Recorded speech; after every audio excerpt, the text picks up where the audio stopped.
బాలాపూర్లో జరుగుతున్నటువంటి ఈ సభకి పెద్ద మనిషి వచ్చిండు. ఎవరో ఎరకనా రంగారెడ్డి జిల్లా మాజీ అధ్యక్షుడు మన బొక్క నరసింహని వచ్చిండు. అన్న నమస్తేనే, ఎట్లా నడుసానా?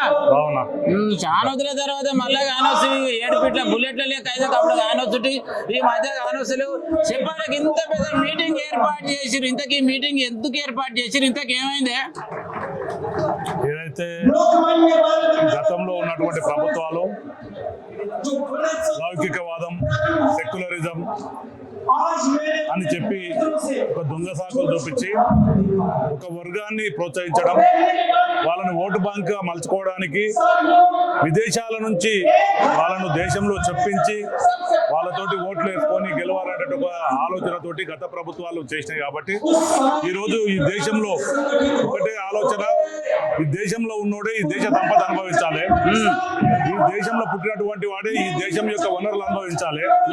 విదేశాలకు వెళ్ళి దొంగతనంగా దొడ్డిదారిన వచ్చినటువంటి బంగ్లాదేశీలు కానీ, పాకిస్తానీలు కానీ, రోహింగ్యాలు కానీ, మయన్మారీలు కానీ ఎవరైతే వచ్చిరో వాళ్ళనందరినీ కూడా తాగనంపాలని చెప్పి జాగో భాగ్యనగర్ చలో బాలాపూర్ అని చెప్పి ఒక కార్యక్రమం తీసుకోవడం జరిగింది. ఈ ముఖ్యంగా హిందూ సమాజం అంతా కూడా చైతన్యం కావాల్సినటువంటి అవసరం ఉంది. ఈ రోజు ఉన్నటువంటి పరిస్థితుల్లో రకరకాలుగా ఈ రోజు విదేశాల నుంచి వచ్చినటువంటి వాళ్ళు ఈ దేశంలో ఉన్నటువంటి పౌరులను కానీ, వాళ్ళ విధులను కానీ వాళ్ళకి ఇబ్బంది కలిగించాలని చెప్పి ఈరోజు ప్రయత్నం చేస్తా ఉన్నారు. ఏ విధంగా అంటే ఈరోజు ఇక్కడ ఉన్నటువంటి వృత్తులను నాశనం చేస్తా ఉన్నారు. కుల వృత్తులలో వాళ్ళే అయిపోయారు. ఈ రోజు ఈ దేశం భారతదేశం అంటే కుల వృత్తులతో ఉన్నటువంటి దేశం. ప్రతి ఒక్క చిట్టి కూడా, ప్రతి ఒక్క చెయ్యి కూడా పని ఉన్నటువంటి వ్యక్తి, మంగలి కానీ, కౌతలు కానీ, కుమ్మరి కానీ, కమ్మరి కానీ, ఈ విధంగా ప్రతి ఒక్కరు కూడా కుల వృత్తులతో జీవనోపాధి సాగించేటువంటి వ్యక్తి. ఈ రోజు బయట దేశాలకు వెళ్ళి వచ్చి ఈ రోజు ఆ కుల వృత్తులు చేసుకునేటువంటి వాళ్ళని నిర్వీర్యం చేసి తక్కువ డబ్బులు తీసుకొని ఈ రోజు వాళ్ళని ఇబ్బందులకు గురి చేస్తా ఉన్నారు. ఇటువంటి వాళ్ళందరినీ కూడా ఈ రోజు ఈ దేశ సంపదకు మూలం అవుతుంది. కాబట్టి తప్పకుండా ఈ ఎవరైతే విదేశస్తులు, ఎవరైతే అక్రమ చొరబాటుదారులు వాళ్ళందరినీ కూడా ఎలగొట్టాలని చెప్పి ప్రభుత్వాలు కనువిప్పు కలగాలి, హిందువులలో చైతన్యం తీసుకురావాలని చెప్పి ఒక ఆలోచనతోటి ఈ పెద్ద ఎత్తున ఈ బహిరంగ సభ జాగో భాగ్యనగర్ చలో బాలాపూర్ అని చెప్పి కార్యక్రమం తీసుకున్నారు. దీని ముఖ్య ఉద్దేశం ఏంటంటే భాగ్యనగర్ గణేష్ ఉత్సవ సమితి 1977లో ఇక్కడి నుంచే సామూహిక నిమజ్జనం ప్రారంభించారు.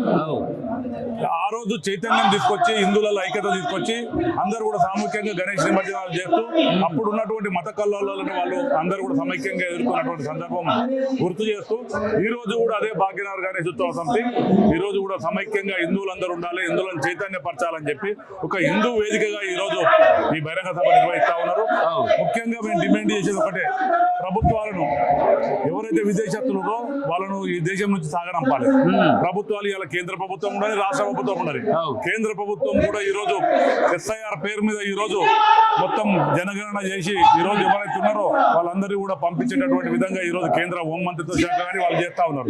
కానీ దురదృష్టవశాత్తు ఈ రోజు ప్రతిపక్షాలు ఉన్నటువంటి రాష్ట్రాలు, ఇలా వెస్ట్ బెంగాల్ తీసుకో, కర్ణాటక తీసుకో, ఆంధ్రప్రదేశ్ తీసుకో, ఇటువంటి రాష్ట్రాలలో వాళ్ళని ఓటు బ్యాంక్ రాజకీయాల కోసం ఈరోజు వాళ్ళని ప్రోత్సహిస్తూ వాళ్ళని ఇక్కడ వాళ్ళందరూ కూడా ఈ రాష్ట్రంలో ఉండే విధంగా ప్రయత్నం చేస్తా ఉన్నారు. మిగతా రాష్ట్రాల్లో ఢిల్లీ కానీ, మధ్యప్రదేశ్ కానీ, రాజస్థాన్ కానీ, ఇటువంటి రాష్ట్రాల్లో ఇలా అస్సాం కానీ, ఇటువంటి రాష్ట్రాలలో ఎవరైతే ఈ గుజ్బైటీలు ఉన్నారో, ఎవరైతే విదేశస్తులు వాళ్ళను సాగనంపేటటువంటి ప్రయత్నం చేస్తా ఉన్నారు.